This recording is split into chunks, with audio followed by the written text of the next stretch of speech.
ನಮಃ ಪರಮಗುರುಭ್ಯೋ ನಮಃ ಶ್ರೀಮದಾನಂದತೀರ್ಥ ಭಗವತ್ಪಾದಾಚಾರ್ಯ ಗುರುಭ್ಯೋ ನಮಃ ಹರಿ ಓಂ. ಶ್ರೀ ವೆಂಕಟೇಶಂ ಲಕ್ಷ್ಮೀಶಂ ಅನಿಷ್ಟಘ್ನಂ ಅಭೀಷ್ಟದಂ ಚತುರ್ಮುಖೇ ರತನಯಂ ಶ್ರೀನಿವಾಸಂ ಭಜೇ ನಿಶಂ ಧರ್ಮ ವಿಜ್ಞಾನ ವೈರಾಗ್ಯ ಪರಮೈಶ್ವರ್ಯಶಾಲಿನಃ ಆನಂದತೀರ್ಥ ಭಗವತ್ಪದಾನ್ ವಂದೇ ನಿರಂತರಂ. ಯಸ್ಯ ವಾಕ್ ಕಾಮಧೇನುರ್ನಃ ಕಾಮಿತಾರ್ಥಾನ್ ಪ್ರಯಚ್ಛತಿ ಸೇವೇತಂ ಜಯಯೋಗೀಂದ್ರಂ ಕಾಮಬಾಣಚ್ಛಿದಂ ಸದಾ ಪ್ರಣಮತ್ ಕಾಮಧೇನುಂಚ ಭಜತ್ ಸುರತರೂಪಮಂ ಶ್ರೀಭಾವಬೋಧಕೃತ್ಪಾದ ಚಿಂತಾಮಣಿಮುಪಾಸ್ಮಹೇ. ಆಪಾದಮೌಲಿಪರ್ಯಂತಂ ಗುರುಣಾಮಾಕೃತಿಂ ಸ್ಮರೇತ್ತೇನ ವಿಘ್ನಾಃ ಪ್ರಣಶ್ಯಂತಿ ಸಿದ್ಧ್ಯಂತಿ ಚ ಮನೋರಥಾಃ. ಶ್ರೀ ಗುರುಭ್ಯೋ ನಮಃ ಹರಿ ಓಂ. ಇವತ್ತಿನ ದಿನ ಪ್ರಾತಸ್ಮರಣೀಯರಾದ ದೇವಾಂಶ ಸಂಭೂತರಾದ ಮಧ್ವ ಸಿದ್ಧಾಂತವನ್ನು ಬಹಳ ಪ್ರಚುರತರದಿಂದ ಪ್ರಚಾರವನ್ನು ಮಾಡಿದ ಶಿಷ್ಯ ಪ್ರಶಿಷ್ಯರ ಸಾವಿರಾರು ಜನರನ್ನು ನಿರ್ಮಾಣವನ್ನು ಮಾಡಿದ ನಮ್ಮ ಪಾಲಿಗೆ ಕಾಮಧೇನು ಕಲ್ಪವೃಕ್ಷದಂತೆ ಇರುವ ಶ್ರೀ ಶ್ರೀ ರಘುತ್ತಮ ತೀರ್ಥ ಶ್ರೀಪಾದಂಗಳವರ ದಿವ್ಯವಾದ ಭವ್ಯವಾದ ಆರಾಧನಾ ಮಹೋತ್ಸವ. ರಘುತ್ತಮ ತೀರ್ಥ ಶ್ರೀಪಾದಂಗಳವರ ಬಗ್ಗೆ ಅವರ ಜೀವನ ಚರಿತ್ರೆಯನ್ನು ಕೇಳುವುದು, ಹೇಳುವುದು, ಚಿಂತನೆ ಮಾಡುವುದು ಪರಮ ಮಾನ್ಯ, ಪರಮ ಮಂಗಳಮಯವಾಗಿರುವಂಥದ್ದು. ಒಂದು ಕಾಲಘಟ್ಟವಿತ್ತು, ಅಲ್ಲಿ ಬಂದ ಪ್ರತಿಯೊಬ್ಬ ಜ್ಞಾನಿಗಳು ನಮ್ಮ ವೈಯಕ್ತಿಕವಾದ ಜೀವನಕ್ಕೆ ಪರಮೋಪಕಾರವನ್ನು ಮಾಡಿದವರು. ಶ್ರೀಪಾದರಾಜರು, ವ್ಯಾಸರಾಜರು, ರಘುತ್ತಮರು, ವಿದ್ಯಾಧೀಶ ತೀರ್ಥರು, ಯಾದವಾರ್ಯರು ಮತ್ತು ರಾಯರು, ಶ್ರೀನಿವಾಸ ತೀರ್ಥರು, ಹೀಗೆ ಒಂದು ಕ್ರಮದೊಳಗೆ ಒಂದು 7-8 ಜನ ಜ್ಞಾನಿಗಳು ಬಂದರು. ಆ ಜ್ಞಾನಿಗಳ ಉಪಕಾರ ಎಷ್ಟು ಅಂತಂದರೆ, ಶ್ರೀಮದಾಚಾರ್ಯರ ಹಾಗೂ ಶ್ರೀಮದ್ ಟೀಕಾಕೃತ್ಪಾದರ ಎಲ್ಲ ಗ್ರಂಥಗಳಿಗೆ ಏನು ವ್ಯಾಖ್ಯಾನವನ್ನು ಮಾಡಿದರೋ ಆ ಎಲ್ಲ ವ್ಯಾಖ್ಯಾನ ಸಿಲೆಬಸ್ ಆಗಿ ಬಂತು. ನಮ್ಮ ಗ್ರಂಥಗಳಿಗೆ ವ್ಯಾಖ್ಯಾನವನ್ನು ಮಾಡಿದವರು ಸಾವಿರ ಜನ ಯತಿಗಳು, ಲಕ್ಷ ಯತಿಗಳು. ಆದರೆ ಆ ಎಲ್ಲ ಗ್ರಂಥಗಳು ಸಿಲೆಬಸ್ ಆಗಿ ಬರಲಿಲ್ಲ. ನಮಗೆ ಸಿಲೆಬಸ್ ಆಗಿ ಬಂದಂಥ ಗ್ರಂಥಗಳೇನಿವೆ ಅಂತಂದರೆ ಅವು ಈ ಸರೌಂಡಿನಲ್ಲಿ ಬಂದ 10-12 ಜನ ಜ್ಞಾನಿಗಳ, ಯತಿವರೇಣ್ಯರುಗಳ ಏನೆಲ್ಲ ಟೀಕಾ ಟಿಪ್ಪಣಿ ಗ್ರಂಥಗಳಿವೆ ಅವು ಎಲ್ಲ ಇಂದಿನವರೆಗೂ ನಮ್ಮ ಅಧ್ಯಯನಕ್ಕಾಗಿ ಮೀಸಲಾಗಿ ಬಂದಿರುವಂಥದ್ದು. ಅದರೊಳಗೆ ಒಬ್ಬ ಅಗ್ರಣಿ ವಿದ್ವಾಂಸರು, ಪ್ರಚಂಡ ತತ್ವಜ್ಞಾನಿಗಳು ಅಂತಂದರೆ ಅದು ರಘುತ್ತಮ ತೀರ್ಥ ಶ್ರೀಪಾದಂಗಳು. ಅವರಿಗೆ ಆಶ್ರಮವಾಗಿದ್ದೇ ತುಂಬ ಸಣ್ಣ ವಯಸ್ಸಿಗೇನೆ, 8 ವರ್ಷಕ್ಕೇನೆ ರಘುವರ್ಯ ತೀರ್ಥರು ಅವರಿಗೆ ಆಶ್ರಮವನ್ನು ಕೊಟ್ಟರು. ಆಶ್ರಮವನ್ನು ಕೊಟ್ಟಾದ ಮೇಲೆ ಪಾಠ ಆಗ್ತಾ ಇರಬೇಕು. ಒಬ್ಬ ಹಿರಿಯ ವಿದ್ವಾಂಸರಿಗೆ ಪಾಠ ಹೇಳುವುದಕ್ಕಾಗಿ ಒಪ್ಪಿಸಿದರು. ಮತ್ತು ನಾವು ಪಾಠ ಹೇಳ್ತಾ ಇದ್ದೇವೆ ಅಂತಂದರೆ ಮತ್ತು ಹೇಳಿಸಿಕೊಳ್ಳೋರು ಹೇಗಿದ್ದಾರೆ ಅನ್ನೋದು ವಿಚಾರ ಇಲ್ಲ, ಹೇಳೋರಿಗೆ ಒಂದು ಸ್ವಲ್ಪ ಜೋಶ್ ಇರತ್ತೆ, ನಾನು ಭಾರಿ ಅಂತ. ರಘುತ್ತಮ ತೀರ್ಥ ಶ್ರೀಪಾದಂಗಳವು ಪೀಠಾಧಿಪತಿಗಳು, ರಘುವರ್ಯರು ಕಾಲವಾಗಿರ್ತಾರೆ. ಅವರಿಗೆ ಪಾಠ ಹೇಳ್ತಾ ಇದ್ದಾರೆ ಅಂದ ಮೇಲೆ ಅವರಿಗೂ ಸ್ವಲ್ಪ ಏನೋ ತಾತ್ಕಾಲಿಕವಾಗಿ ನಾನು ಸ್ವಲ್ಪ ಭಾರಿ ಎನ್ನುವ ಭಾವನೆ ಬಂತು. ಒಂದು ದಿನ ರಘುತ್ತಮರು ಬರುವುದಕ್ಕಿಂತಲೂ ಮುಂಚೆಯೇ ಪಾಠ ಶುರು ಮಾಡಿಬಿಟ್ಟಿರ್ತಾರೆ. ಅದು ಅವ್ರಿಗೆ ತುಂಬ ಅವಮಾನವಾಗತ್ತೆ. ಹೌದು, ನಾನು ದಡ್ಡ, ನಾನು ಪೆದ್ದ ಇರಬಹುದು, ನಾನು ಸಾಮಾನ್ಯ ಇರ್ಬೋದು, ಆದರೆ ಈ ಪೀಠವೇನಿದೆ ಇದಕ್ಕೆ ತಕ್ಕದಾದ ಗೌರವ ಬರಬೇಕು ಅಂತ ವಿಚಾರ ಮಾಡಿ ಬಹಳ ಬೇಸರಿಕೆ ಆದಾಗ ರಘುವರ್ಯ ತೀರ್ಥ ಶ್ರೀಪಾದಂಗಳವರು ಕನಸಿನೊಳಗೆ ಬಂದು ಬೀಜಾಕ್ಷರವನ್ನು ಬರೀತಾರೆ. ಆ ಬೀಜಾಕ್ಷರದ ಪ್ರಭಾವ ಯಾವ ಮಟ್ಟದಲ್ಲಿ ಇತ್ತು ಅಂತಂದರೆ, ಮರುದಿನ ಆ ಆದ್ಯ ಆಚಾರ್ಯರಿಗೆ ಯಾವ ವಾಕ್ಯದ ಮೇಲೆ ತಡೆ ಹಿಡಿದಿತ್ತೋ ಅದೇ ವಾಕ್ಯಾರ್ಥವನ್ನು ಬಹಳ ಸುಲಭ ರೀತಿಯಿಂದ ವ್ಯಾಖ್ಯಾನವನ್ನು ಮಾಡ್ತಾ ಅವರು ಬರೋದಕ್ಕಿಂತ ಮುಂಚೆ ಬಂದು ಕೂತಿರ್ತಾರೆ. ಇದು ರಘುತ್ತಮ ತೀರ್ಥ ಶ್ರೀಪಾದಂಗಳವರ ಒಂದು ಅದ್ಭುತವಾಗಿರ್ತಕ್ಕಂಥ ಶಕ್ತಿ. ಅವರ ಜ್ಞಾನ 5 ಗ್ರಂಥಗಳನ್ನು ರಚನೆಯನ್ನು ಮಾಡಿಕೊಟ್ಟರು. ಒಂದು, ಇವತ್ತು ತತ್ವಪ್ರಕಾಶಿಕ ಸುಲಭ ರೀತಿಯೊಳಗೆ ಅರ್ಥವಾಗಬೇಕು ಅಂತಂದರೆ ಅದಕ್ಕೆ 2 ವ್ಯಾಖ್ಯಾನಗಳು ಬಹಳ ಪ್ರಧಾನ. ಒಂದು ರಾಯರದು ಹಾಗೂ ಇನ್ನೊಂದು ರಘುತ್ತಮರದು. ರಾಯರಿಗಿಂತಲೂ ಪ್ರಾಚೀನವಾದ ಗ್ರಂಥ ಅದು ರಘುತ್ತಮ ತೀರ್ಥರದ್ದು ಭಾವಬೋಧ. ಅತ್ಯಂತ ಕಠಿಣವಾದ ಗ್ರಂಥ ಗೀತಾ. ನಮ್ಮ ಮಧ್ವ ಸಿದ್ಧಾಂತ ಬಿಟ್ಟು ಇನ್ನು ಹೊರಗಿನ ಇವತ್ತಿನ ಜಗತ್ತಿನೊಳಗೆ ಗೀತಾ ಅಂತಂದ್ರೆ ಅತ್ಯಂತ ಸುಲಭವಾದ ಗ್ರಂಥ. ಇಡೀ ಜಗತ್ತಿನೊಳಗೆ ಬಹಳ ಸುಲಭವಾದ್ದು. ಒಂದು ಶ್ಲೋಕಕ್ಕೆ 2 ಲೈನು 3 ಲೈನ್ದೊಳಗೆ ಒಂದು ಅರ್ಥವನ್ನು ಬರೆದು ಬಿಟ್ಟಿರ್ತಾರೆ, ಅಷ್ಟೇ ಗೀತಾ ಅಂತ ತಿಳಿದಿದ್ದಾರೆ. ಆದರೆ ಈ ಗೀತೆಯೇ ಎಷ್ಟು ಕಠಿಣವಾದ ಗ್ರಂಥ ಅಂತ ಅನ್ನೋದನ್ನು ನಮ್ಮ ಗೀತಾಭಾಷ್ಯ, ಗೀತಾ ತಾತ್ಪರ್ಯ, ಭಾವಬೋಧ, ಭಾವದೀಪ ಇವುಗಳನ್ನು ಅಧ್ಯಯನವನ್ನು ಮಾಡಿದಾಗಲೇನೆ ಗೀತೆಯ ನಿಜವಾದ ಮಹತ್ವ ಗೊತ್ತಾಗುತ್ತೆ. ಇದನ್ನೇನಾದರೂ ಇವತ್ತಿನ ಜನರ ಮುಂದೆ ನಾವು ಗೀತಾ ಹೇಳಿದರೆ ಈ ಹುಚ್ಚ ಗೀತಾ ಹೇಳ್ತಾ ಇಲ್ಲ, ಇನ್ನೇನೋ ಹೇಳ್ತಾ ಇದ್ದಾನೆ ಅಂತ ತಿಳಿತಾರೆ. ಯಾಕೆ? ಅಷ್ಟು ಗೀತೆ ಅಪರಿಚಿತವಾದ ಗ್ರಂಥ, ಅಷ್ಟು ಕಠಿಣವಾದ ಗ್ರಂಥ. ಆ ಗ್ರಂಥಕ್ಕೆ ವ್ಯಾಖ್ಯಾನವನ್ನು ಮಾಡಿಕೊಟ್ಟ ಮಹಾತ್ಮರು ರಘುತ್ತಮ ತೀರ್ಥ ಶ್ರೀಪಾದಂಗಳವರು ತಮ್ಮ 5 ಭಾವಬೋಧಗಳಲ್ಲಿ 2ನೇದ್ದು ಗೀತಾ ಭಾಷ್ಯಕ್ಕೆ ಭಾವಬೋಧವನ್ನು ರಚನೆಯನ್ನು ಮಾಡಿಕೊಡ್ತಾರೆ. ಇನ್ನೊಂದು ಅವರ ದಿವ್ಯವಾದ ಮಹಿಮೆ ಅಂತಂದ್ರೆ ಮತ್ತೊಂದು ಕಠಿಣವಾದ ಗ್ರಂಥ, ದೊಡ್ಡದಾದ ಗ್ರಂಥ, ಅದು ಬೃಹದಾರಣ್ಯಕ ಭಾಷ್ಯ. ಬಹಳ ವಿಸ್ತಾರವಾದ ಗ್ರಂಥ. ಶ್ರೀಮದಾಚಾರ್ಯರು ಅದಕ್ಕೆ ಭಾಷ್ಯವನ್ನು ರಚನೆ ಮಾಡಿದ್ದಾರೆ. ಪ್ರತಿ ಭಾಷ್ಯದ ಒಂದೊಂದು ಶ್ಲೋಕದೊಳಗೂ ದೇವರ ಅಪರೂಪವಾದ ಮಹಿಮೆ ಸಿಗತ್ತೆ, ಅದ್ಭುತವಾದ ಗುಣ ಸಿಗತ್ತೆ, ಅಕಾಟ್ಯವಾದ ಸಿದ್ಧಾಂತಗಳು ಸಿಗತ್ತೆ. ಅಂತಹ ಕಠಿಣವಾದ ಬೃಹದಾರಣ್ಯಕ ಭಾಷ್ಯಕ್ಕೆ ಪರಮ ದಿವ್ಯವಾದ ವ್ಯಾಖ್ಯಾನವನ್ನು ರಚನೆಯನ್ನು ಮಾಡಿಕೊಟ್ಟ ಮಹಾತ್ಮರು ಅದು ರಘುತ್ತಮ ತೀರ್ಥ ಶ್ರೀಪಾದಂಗಳು. ಹೀಗೆ 5 ಭಾವಬೋಧ ಗ್ರಂಥಗಳನ್ನು ರಚನೆಯನ್ನು ಮಾಡಿಕೊಟ್ಟದ್ದಕ್ಕಾಗಿ ಅವರಿಗೆ ಬಂದ ಹೆಸರೇ ಭಾವಬೋಧಕಾರರು ಎಂಬುದಾಗಿಯೇ ಪ್ರಸಿದ್ಧರಾಗ್ತಾರೆ.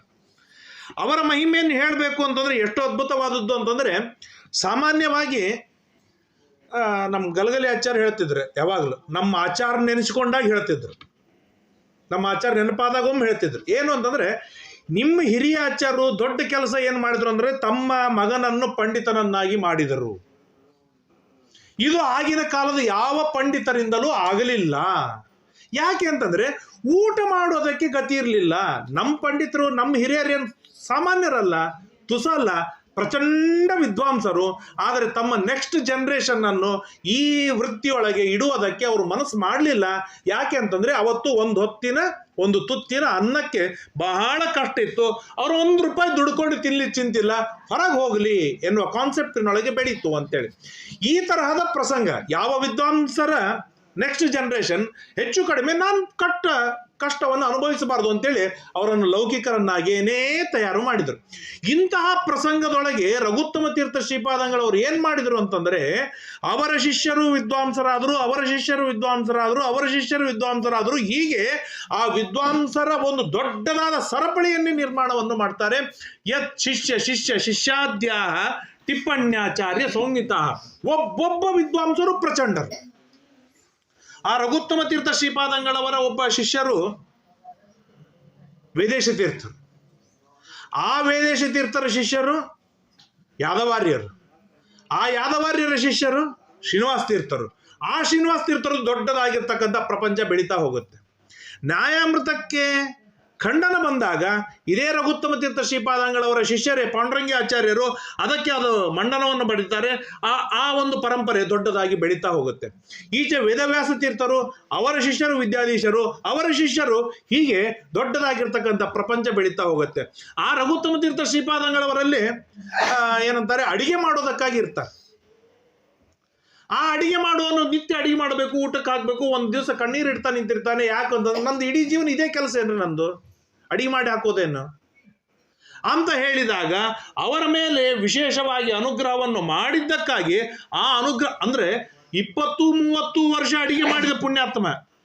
ಸಣ್ಣ ವಯಸ್ಸಿನಿಂದ ಅಲ್ಲ, ಸಣ್ಣ ವಯಸ್ಸಿನಿಂದ ಅದೇ ಜಿಡ್ಡು ಹಿಡಿದಿದೆ.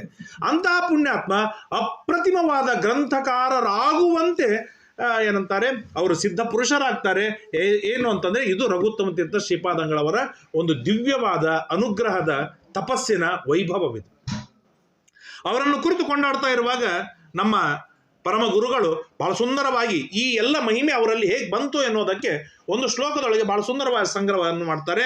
ವಾಚಂ ವಾಚಂ ಅನಂತ ಬುದ್ಧಿ ಸುಕೃತಂ ಶಾಸ್ತ್ರಂ ಸದಾ ಶುದ್ಧಿಮಾನ್ ಜಾಪಂ ಜಾಪಮಮೋಘ ಮಂತ್ರ ನಿಬಹಂ ಸಂಪ್ರಾಪ್ತ ಸಿದ್ಧಷ್ಟಕ ಧ್ಯಾಯಮಮೇಯ ಮೂರ್ತಿ ಮಮಲ ಜಾತಾಪರೋಕ್ಷ ಸುಧೀಹಿ ಯೋಗೀಶೌ ವೃತಿರಾಡ್ ರಘುತ್ತಮ ಗುರು ಕುರಿಯಾತ್ ಸದಾ ಮಂಗಲ. ಬಹಳ ಅದ್ಭುತವಾಗಿ ವ್ಯಕ್ತಿ ತಾನು ದೊಡ್ಡವನಾಗುವುದಕ್ಕೆ ಅವನಲ್ಲಿ ಇರಬೇಕಾದ ಕ್ವಾಲಿಫಿಕೇಶನ್ ಏನು?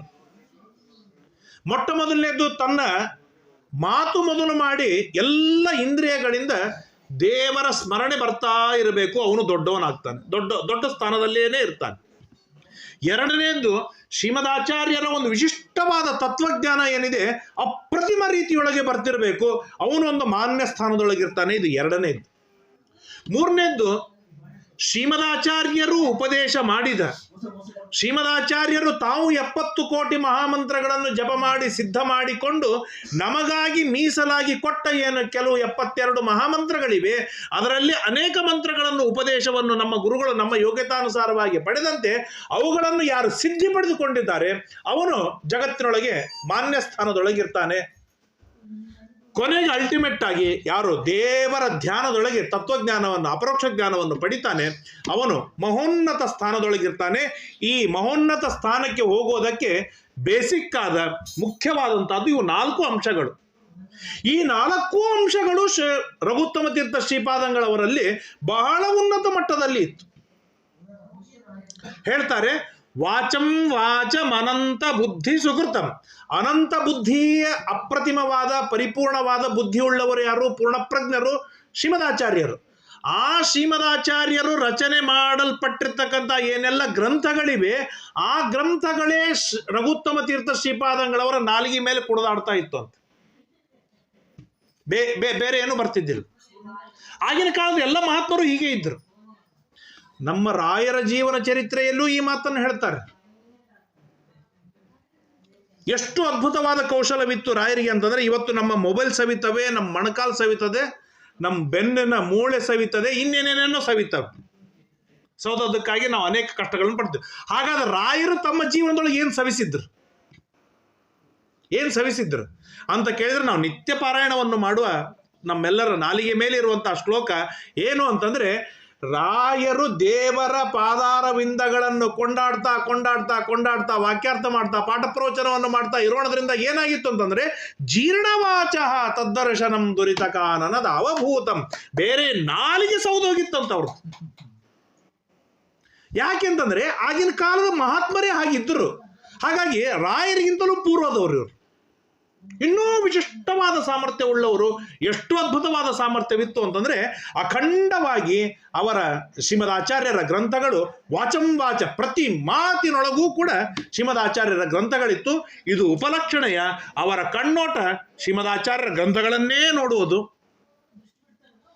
ಅವರ ಮನಸ್ಸಿನಿಂದ ಮಾಡುವ ವಿಚಾರ ಶ್ರೀಮದಾಚಾರ್ಯರ ಗ್ರಂಥಗಳ ವಿಚಾರ. ಅವರು ಓಡಾಡಿದ್ದಾರೆ ಅಂತಂದ್ರೆ ವಾಕ್ಯಾರ್ಥಕ್ಕಾಗಿಯೇ ಓಡಾಡಿದ್ದಾರೆ. ಹೀಗೆ ತಮ್ಮ ಇಂದ್ರಿಯಗಳಿಂದ, ಎಲ್ಲ ಇಂದ್ರಿಯಗಳಿಂದಲೂ ಕೂಡ ಶ್ರೀಮದಾಚಾರ್ಯರ ಶಾಸ್ತ್ರಗಳ ಗ್ರಂಥಕ್ಕಾಗಿ ಮೀಸಲಿಟ್ಟವರು. ಇಷ್ಟು ಅವರ ಜ್ಞಾನವಿತ್ತು. ಇದು ಒಂದು ವಾಚಂ ವಾಚ ಮನಂತ ಬುದ್ಧಿ ಸುಕೃತಂ. ಅದಕ್ಕಾಗಿ ಏನಾಗಿದ್ರು ಅಂತಂದ್ರೆ, ಯಾವಾಗಲೂ ಅವರು ಶುದ್ಧಿಮಾನ್, ಪರಮ ಶುದ್ಧರವರು. ಇವತ್ತು ಮೈಲಿಗೆ ಅಂತನ್ನೋ ಕಾನ್ಸೆಪ್ಟೇ ಹೋಗಿಬಿಟ್ಟಿದೆ. ಮಡಿ ಮೈಲಿಗೆ ಅನ್ನೋದು ಆಪ್ಷನ್ ಹೋಗಿಬಿಟ್ಟಿದೆ. ಆ ಮಡಿ ಅನ್ನೋ ಕಾನ್ಸೆಪ್ಟ್ ಎಲ್ಲಿಯವರೆಗೆ ಇದೆ ಅಂತಂದ್ರೆ, ನಮ್ಮ ಮನಸ್ಸಿನ ಶುದ್ಧಿಯವರೆಗೂ ಹೋಗತ್ತೆ ಮಡಿ ಮೈಲಿಗೆ ಅನ್ನೋ ವ್ಯವಸ್ಥೆ. ಮನಸ್ಸು ಎಷ್ಟು ಶುದ್ಧಿ ಇದೆ ಅಷ್ಟು ಮಡಿಯಾಗಿದ್ದಾನೆ, ಇಂದ್ರಿಯಗಳು ಎಷ್ಟು ಶುದ್ಧಿ ಇದೆ ಅಷ್ಟು ಮಡಿಯಾಗಿದ್ದಾನೆ, ದೇಹ ಎಷ್ಟು ಶುದ್ಧಿ ಇದೆ ಅಷ್ಟು ಮಡಿಯಾಗಿದ್ದಾನೆ. ಇವತ್ತು ಮಾನಸಿಕ ಶುದ್ಧಿಯೂ ಬೇಡ, ಐಂದ್ರಿಯಕ ಶುದ್ಧಿಯೂ ಬೇಡ, ದೇಹದ ಶುದ್ಧಿಯೂ ಬೇಡ. ಎಲ್ಲ ತರಹದಿಂದಲೂ ಮಡಿಯಿಂದ ನಾವು ದೂರವಾಗಿದ್ದೇವೆ. ರಘುತ್ತಮ ತೀರ್ಥರನ್ನು ನೋಡುವಾಗ ಎಷ್ಟು ಇತ್ತು ಅಂತಂದ್ರೆ, ಪರಮಶುದ್ಧಿಮಾನ್. ಅವರ ಮನಸ್ಸಿನಿಂದಾಗಲಿ, ಇಂದ್ರಿಯಗಳಿಂದಾಗಲಿ, ಅಥವಾ ಏನಂತಾರೆ ದೇಹದಿಂದಾಗಲಿ ಪರಮ ಶುದ್ಧಿಯವರು. ಎಷ್ಟರ ಮಟ್ಟಿಗೆ ಶುದ್ಧಿ ಅಂತಂದ್ರೆ, ಮಡಿವಂತರು ಮಾಡಿದ ಅಡಿಗೆಯನ್ನು ಭಿಕ್ಷೆಯೊಳಗೆ ರಘುತ್ತಮರು ತಂದು ಅದಕ್ಕೆ ಪ್ರೋಕ್ಷಣೆ ಮಾಡಿ ಊಟ ಮಾಡುವವರು. ಆ ಅಡಿಗೆಯನ್ನೂ ಕೂಡ ಶುದ್ಧಗೊಳಿಸುವಂತ ದಿವ್ಯವಾದ ಸಾಮರ್ಥ್ಯ ಉಳ್ಳವರು. ರಘುತ್ತಮರು ಹುಟ್ಟು ಹಾಕಿದ್ದು ಹೊರಗೆ ಊಟ ಮಾಡುವುದು ಬೇಡ, ನಮ್ಮ ಅಡಿಗೆಯನ್ನು ನಮ್ಮವರೇ ಮಾಡಲಿ ಅಂತೇಳಿ. ಅಲ್ಲಿಯವರೆಗೂ ಎಲ್ಲ ಯತಿಗಳು ಕೂಡ ಭಿಕ್ಷೆ ಬೇಡಿ ತಂದು ಆ ಅಡಿಗೆಯನ್ನು ಶುದ್ಧ ಮಾಡಿ ಊಟ ಮಾಡುವಂತ ಪ್ರಚಂಡವಾದ ವ್ಯಕ್ತಿತ್ವ ಉಳ್ಳವರು. ಆ ಶುದ್ಧತೆ ಅವರಲ್ಲಿತ್ತು. ವಾಚಂ ವಾಚಂ ಅನಂತ ಬುದ್ಧಿ ಸುಕೃತಂ ಶಾಸ್ತ್ರಂ ಸದಾ ಶುದ್ಧಿಮಾನ್, ಯಾವಾಗಲೂ ಶುದ್ಧರಾಗಿದ್ದಾರೆ. ಧ್ಯಾಯಂ ಜಾಪಂ ಜಾಪಂ ಅಮೋಘ ಮಂತ್ರ ನಿವಹಂ ಸಂಪ್ರಾಪ್ತ ಸಿದ್ಧಟ್ಟಕ. ಶ್ರೀಮದಾಚಾರ್ಯರು ಏನು ಸಂಸಿದ್ಧ ಸಪ್ತ ಕೋಟಿ ಮಹಾಮಂತ್ರರು. ಶ್ರೀಮದಾಚಾರ್ಯರು ಎಷ್ಟು ಮಂತ್ರಗಳನ್ನು ಅವರು ಜಪ ಮಾಡ್ತಾರೆ? 70 ಕೋಟಿ ಮಹಾಮಂತ್ರಗಳನ್ನು ಜಪ ಮಾಡುವವರು ಶ್ರೀಮದಾಚಾರ್ಯರು. ಭಗವತಿ ಭಕ್ತ್ಯತಿಶಯೇನ ಭಗವದುಪಾಸನಾರ್ಥಂ ಸ್ವೇಚ್ಛೆಯ ಗೃಹೀತ ರೂಪಾಣಂ, ಅನಂತ ರೂಪಗಳನ್ನು ತಾಳಿ ಜಪವನ್ನು ಮಾಡಿ ಸಿದ್ಧಿ ಮಾಡಿಕೊಳ್ತಾರೆ. ಅವರು ಸಿದ್ಧಿ ಮಾಡಿಕೊಂಡು ನಮಗಾಗಿ ಮೀಸಲಿಟ್ಟ ಮಂತ್ರಗಳು 72 ಮಹಾಮಂತ್ರಗಳು. ಆ 72 ಮಹಾಮಂತ್ರಗಳನ್ನು ನಿರಂತರವಾಗಿ ಜಪ ಮಾಡಿ ಸಿದ್ಧಿ ಮಾಡಿಕೊಂಡಂತಹ ಸಿದ್ಧ್ಯಷ್ಟಕ, ಅಷ್ಟಗುಣಗಳನ್ನು ಅಷ್ಟೈಶ್ವರ್ಯವನ್ನು ತಮ್ಮ ಅಡೆದಾವರಿಗಳಲ್ಲಿ ಇಟ್ಟುಕೊಂಡಂತ ಮಹಾತ್ಮ ಪುಣ್ಯಾತ್ಮ, ಅರ್ಥಾತ್ ತಮ್ಮ ವಶದಲ್ಲಿ ಇಟ್ಟುಕೊಂಡಂತ ಮಹಾತ್ಮ ಪುಣ್ಯಾತ್ಮ ರಘುತ್ತಮ ತೀರ್ಥರು. ಮಂತ್ರಗಳು ತುಸು ಸರಳವಾಗಿ ನಾವೇನೋ ಜಪ ಮಾಡ್ತೇವೆ ಅದು ಸಿದ್ಧಿ ಆಗಿಬಿಡುತ್ತೆ ಅಂತಂದ್ರೆ ಆಗುವುದಿಲ್ಲ. ಮಂತ್ರಗಳ ಸಿದ್ಧಿ ಆಗಬೇಕು ಅಂತಂದ್ರೆ ಮಿನಿಮಮ್ ಇಷ್ಟು ವರ್ಷಗಳ ಕಾಲ ಸುದೀರ್ಘ ತಪಸ್ಸು ಮಾಡಿದಾಗಲೇನೆ ಒಂದೊಂದು ಮಂತ್ರಗಳ ಸಿದ್ಧಿಯಾಗ್ಲಿಕ್ಕೆ ಸಾಧ್ಯ. ಇದು ಸಾತ್ವಿಕರೊಳಗೆ ರಘುತ್ತಮ ತೀರ್ಥರ ಬಗ್ಗೆ ಹೇಳಿದರೆ, ದುಷ್ಟರೊಳಗೂ ಒಬ್ಬ ಪುಣ್ಯಾತ್ಮ ಇದ್ದ. 3600 ಮಂತ್ರಗಳನ್ನು ಸಿದ್ಧಿ ಮಾಡಿಕೊಂಡಿದ್ದ. ಬದುಕಿದ ಸತ್ತವರನ್ನು ಎಬ್ಬಿಸ್ತಿದ್ದ. ಏನಂತಾರೆ, 18 ಅಕ್ಷೋಹಿಣಿ ಸೈನ್ಯವನ್ನೂ ಎಬ್ಬಿಸುವ ಸಾಮರ್ಥ್ಯ ಉಳ್ಳವನಾಗಿದ್ದ. ಯಾರು? ದುರ್ಯೋಧನ. ಎಷ್ಟು?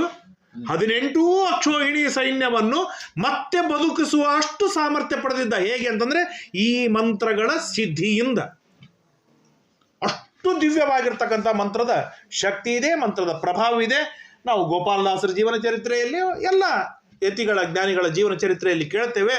ಈಗ ನಾವು ಆರಾಮಾಗ್ಲಿಪ್ಪ ಅಂತ ಹೇಳ್ತೇವೆ, ಸ್ವಾಮಿಗಳು ಆರಾಮಾಗಲಿ ಅಂತ ಹೇಳ್ತಾರೆ. ಅವ್ರ ಮಾತು ಯಾಕೆ ವರ್ಕೌಟ್ ಆಗುತ್ತೆ ಅಂದ್ರೆ ಈ ಮಂತ್ರದ ಸಿದ್ಧಿ ಇದ್ದದ್ದಕ್ಕಾಗಿಯೇನೆ.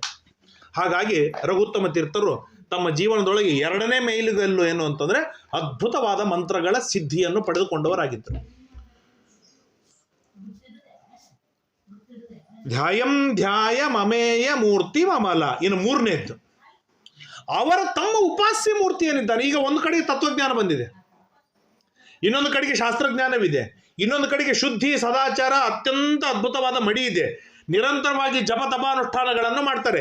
ಈ ಎಲ್ಲದರಗಳ ಅಲ್ಟಿಮೇಟ್ ಆದ ಫಲವೇನು? ಅನೇಕರು ಜಪಗಳು ಮಾಡೋದುಂಟು. ಸೋಫಾದ ಮೇಲೆ ಕೂತಾಗ ಜಪ ಮಾಡ್ತಾರೆ, ಟಿವಿ ಮುಂದೆ ಕೂತಾಗ ಜಪ ಮಾಡ್ತಾರೆ. ಒಟ್ಟಾರೆ ಏನು, ನಮ್ಮ ಜಪ ಇಷ್ಟ ಆಗಿದೆ ಅಂತ ಕೌಂಟ್ ಕೊಡ್ತಾರೆ. ಜಪ ಇಷ್ಟ ಆಗಿದೆ ಅಲ್ಲ, ನನ್ನ ಅಧ್ಯಯನ ಇಷ್ಟ ಆಗಿದೆ ಅಲ್ಲ, ನಾನು ಅಖಂಡವಾಗಿ ದೇವರ ಸ್ಮರಣೆ ಮಾಡಿದ್ದೇನೆ ಅಲ್ಲ. ಇದರಿಂದ ಬಂದ ಫಲವೇನು? ನಾನು 30 ದಿನಗಳವರೆಗೆ ಕೆಲಸಕ್ಕೆ ಹೋಗೀನಿ, ತಪ್ಪದೆ ಹೋಗೀನಿ, ಇದು ಬಹಳ ಲೆಕ್ಕಕ್ಕೆ ಬರುವುದಿಲ್ಲ. 30 ದಿನಗಳ ಆದ ಮೇಲೆ ಮರುದಿನ ಕೈಯೊಳಗೆ ಎಷ್ಟು ಬಂತು, ಅದರ ಮೇಲೆ ಅವನ ಕೆಲಸವನ್ನು ನಾವು ಅನಲೈಸ್ ಮಾಡ್ತೇವೆ. 30 ದಿನ ಹೋಗಿದ್ದಾನೆ, ಅವನಿಗೆ ಏನೂ ಕೈಯೊಳಗೆ ಸ್ಯಾಲ್ರಿ ಬಂದಿಲ್ಲ ಅಂದಮೇಲೆ ಅವನು ಏನು ಕೆಲಸ ಮಾಡಿಲ್ಲ ಅಂತ ಅರ್ಥ. ಅವನು ಎಷ್ಟು ದುಡಿದ್ರು ವೇಸ್ಟ್ ಅದು. ಕೈಯೊಳಗೆ 2.5 ಲಕ್ಷ ರೂಪಾಯಿ ಬಂದಿತ್ತು ಅಂತಂದ್ರೆ, 5 ಲಕ್ಷ ಬಂದಿತ್ತು ಅಂತಂದ್ರೆ ಅವನು ಏನಂತಾರೆ, ದುಡಿಯೋದ್ರೊಳಗೆ ಅಲ್ಟಿಮೇಟ್ ಭಾರಿ ಅದ್ಭುತ ಪ್ರಚಂಡ ಬುದ್ಧಿವಂತ, ತನ್ನ 30 ದಿನ ಸಾರ್ಥಕ ಮಾಡಿಕೊಂಡಿದ್ದಾನೆ ಅಂತ ಅರ್ಥ. ಹಾಗೆ ರಘುತ್ತಮ ತೀರ್ಥರು ಅಖಂಡವಾಗಿ ಪಾಠ ಪ್ರವಚನ, ವಿದ್ಯಾರ್ಥಿಗಳ ತಯಾರಿ, ಪಂಡಿತರ ನಿರ್ಮಾಣ, ಏನಂತಾರೆ ಜಪ ತಪ ಮಂತ್ರಗಳು, ಮಾನಸಿಕ ಶುದ್ಧಿ, ದೈಹಿಕ ಶುದ್ಧಿ, ಇಷ್ಟೆಲ್ಲ ಇಟ್ಟುಕೊಂಡದ್ದರ ಅಲ್ಟಿಮೇಟ್ ಆದ ಫಲವೇನು ಅಂತಂದರೆ ಅವರು ಕಣ್ಣು ಮುಚ್ಚಿದಾಗ ದೇವರು ಎದುರಿಗೆ ಬಂದು ನಿಲ್ಲುವುದು. ಹಾಗಾದ್ರೆ ಇಷ್ಟೆಲ್ಲ ಸಾಧನೆ ಮಾಡಿದ್ದು ಸಾರ್ಥಕ. ಕಣ್ಣು ಮುಚ್ಚಿದೊಳಗ ಹೊಡಿ ಬಡಿ ಕಡಿ, ಅವ್ರ ದ್ರೋಹ ಮಾಡು ಇವ್ರ ದ್ರೋಹ ಮಾಡು ಇದೇ ಬಂತು ಅಂತಾದ್ರೆ, ನಾನು ಇಷ್ಟೆಲ್ಲ ಪಾಠ ಪ್ರವಚನ ಮಾಡಿದ್ದು, ನಾನು ಇಷ್ಟೆಲ್ಲ ಮಡಿಯಿಂದ ಇದ್ದಿದ್ದು, ನಾನು ಇಷ್ಟೆಲ್ಲ ಸಾಧನೆ ಮಾಡಿದ್ದು, ಇದೆಲ್ಲ ಎದಕ್ಕೆ? ಹಾಗಾಗಿ ಧ್ಯಾಯ ಮಮೇಯ ಮೂರ್ತಿ ಮಮಲಾಂ ಜಾತಾಪರೋಕ್ಷ ಸುದೀಹಿ. ಅವರು ಜಾತಾಪರೋಕ್ಷ, ಹುಟ್ಟುತ್ತಾನೇನೆ ಅಪರೋಕ್ಷ ಜ್ಞಾನವನ್ನು ಮಾಡಿಕೊಂಡ ಮಹಾನ್ ವ್ಯಕ್ತಿತ್ವ ಅಂತಂದ್ರೆ ರಘುತ್ತಮ ತೀರ್ಥ ಶ್ರೀಪಾದಂಗಳವರು. ಅಂತಹ ರಘುತ್ತಮ ತೀರ್ಥ ಶ್ರೀಪಾದಂಗಳವರು ಯೋಗೀಶವು ರತಿರಾಟ್ ರಘುತ್ತಮ ಗುರು. ಯೋಗೀಶ ಯೋಗಿಗಳಲ್ಲಿ ಒಡೆಯರಾದ ಸ್ವಾಮಿಗಳಾದ ಪ್ರಚಂಡ ವ್ಯಕ್ತಿತ್ವವುಳ್ಳ ಯತಿರಾಟ್ ವ್ರತಿರಾಟ್, ಯಾರು ಯತಿಗಳಿದ್ದಾರೆ. ಆ ಯತಿಗಳಿಗೆ ಸಾಮ್ರಾಟ್ ಆಗಿರ್ತಕ್ಕಂತಹ ರಘುತ್ತಮ ಗುರುಗಳು ಕುರಿಯಾತ್ ಸದಾ ಮಂಗಳಂ, ಎಲ್ಲರಿಗೂ ಕೂಡ ಪರಮಮಂಗಲವನ್ನು ಮಾಡಲಿ ಎಂಬುದಾಗಿ ನಮ್ಮ ಪರಮ ಗುರುಗಳು ಬಹಳ ಸುಂದರವಾಗಿ ವರ್ಣನೆಯನ್ನು ಮಾಡ್ತಾರೆ. 12-13 ಶ್ಲೋಕಗಳಲ್ಲಿದೆ. ಕಾಶಿ, ನಮ್ಮ ಕಾಶಿಗೆ ಹೋಗ್ಲಿಕ್ಕಾಗಿಲ್ಲ, ರಘುತ್ತಮರ ವೃಂದಾವನ ಸೇವೆ ಮಾಡಿದ್ರೆ ಆಯ್ತು. ಕಾಂಚಿ, ಮಾಯಾ, ಕರಿಗಿರಿ, ಮಥುರಾ, ದ್ವಾರಕಾ, ವೆಂಕಟಾದ್ರಿ, ಶ್ರೀಮುಷ್ಣ ಕ್ಷೇತ್ರ, ಪೂರ್ವ ತ್ರಿಭುವನ ವಿಲಸತ್ ಪುಣ್ಯ ವೃಂದಾವನಸ್ಥಃ ಗುಲ್ಮಾ ದಿವ್ಯಾದಿ ಅರ್ಥ. ಕ್ಯಾನ್ಸರ್ ಮೊದಲಾಗಿರ್ತಕ್ಕಂಥ ಎಲ್ಲ ರೋಗಗಳನ್ನು ಪರಿಹಾರ ಮಾಡ್ತಾರೆ ರಘುತ್ತಮ ತೀರ್ಥರು.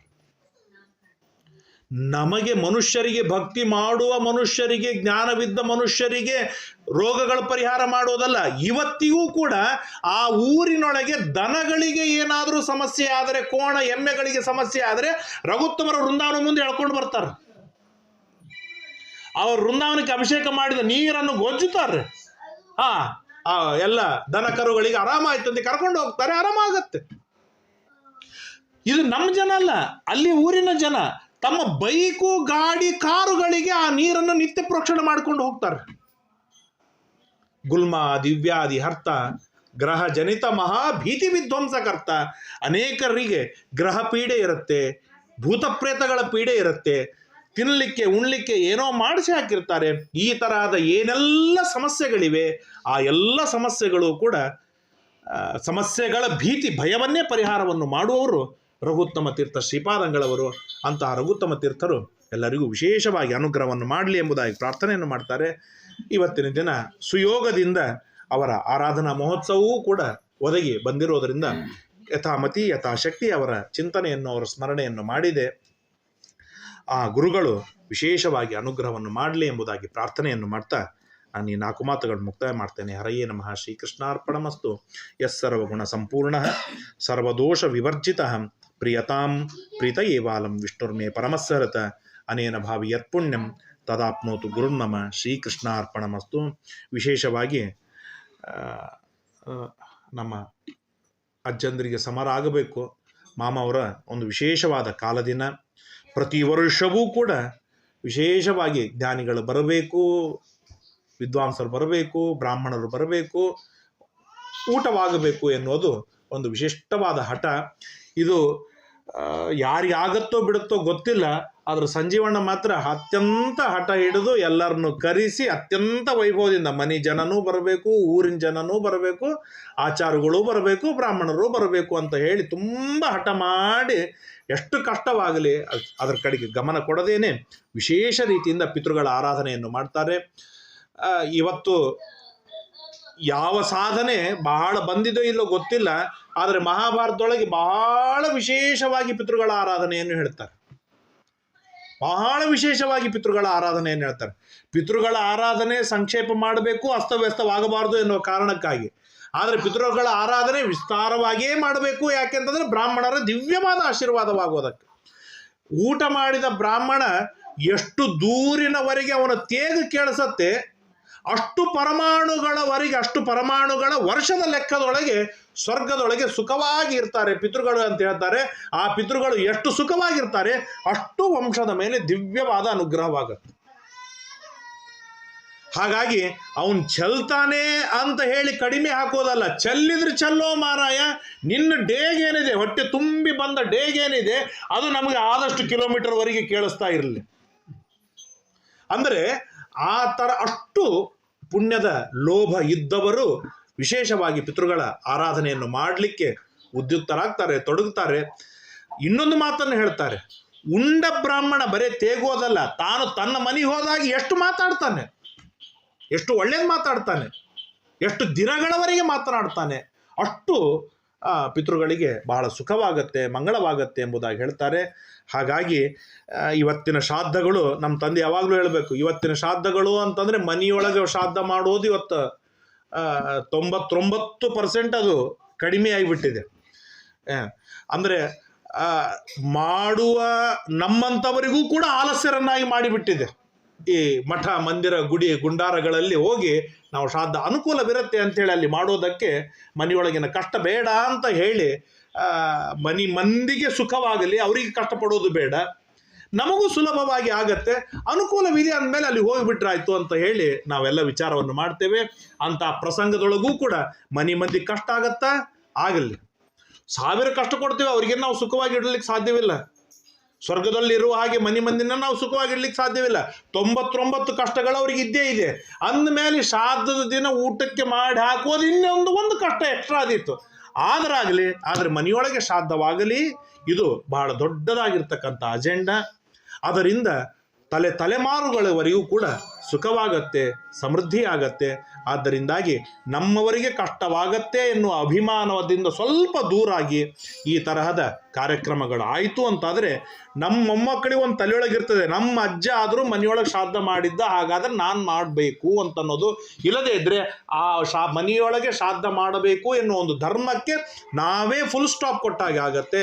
ಆ ತರಹದ ಪರಿಸ್ಥಿತಿ ಈ ಮನೆಯಲ್ಲಿ ಅಂತರೂ ಬಂದಿಲ್ಲ, ಇನ್ನು ಮುಂದೆ ಬರುವುದು ಬೇಡ ಎಂಬುದಾಗಿ ದೇವರಲ್ಲಿ, ಗುರುಗಳಲ್ಲಿ ವಿಶೇಷವಾಗಿ ಪ್ರಾರ್ಥನೆಯನ್ನು ಮಾಡ್ತಾ ನನ್ನ 4 ಮಾತುಗಳನ್ನು ಮುಕ್ತಾಯ ಮಾಡ್ತೇನೆ. ಹರಯೇ ನಮಃ.